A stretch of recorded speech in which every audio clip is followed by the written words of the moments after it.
அஸ்ஸலாமு அலைக்கும். படித்ததில் பிடித்தது. ஒருவருக்கு உபகாரம் செய்ய வேண்டும் என்றால் முதலில் தாய்க்கு செய். ஒருவருக்கு மரியாதை செய்ய வேண்டும் என்றால் முதலில் தந்தைக்கு செய். அதிகாலை விழிப்பவருக்கு இளமையில் உழைப்பவரும் முதுமையில் சேமிப்பவரும் வாழ்க்கையில் வெற்றி பெறுவார்கள். அவசரமாய் வாழ்க்கை துணையை தேடாதீர்கள். வாழ்க்கை முழுவதும் துணையாய் வருபவரை தேடுங்கள். படித்த திமிரை ஒருபோதும் படிக்காத பெற்றோரிடம் காட்டாதீர்கள்.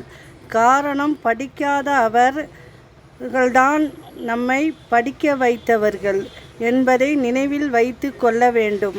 ஆண்டவன் யாரையும் விட்டதில்லை. வாழ்க்கையின் வட்டத்தில் தாய்க்காக மனைவியை மட்டம் தட்டாதே. மனைவிக்காக தாயை விட்டு கொடுக்காதே. அஸ்ஸலாமு அலைக்கும்.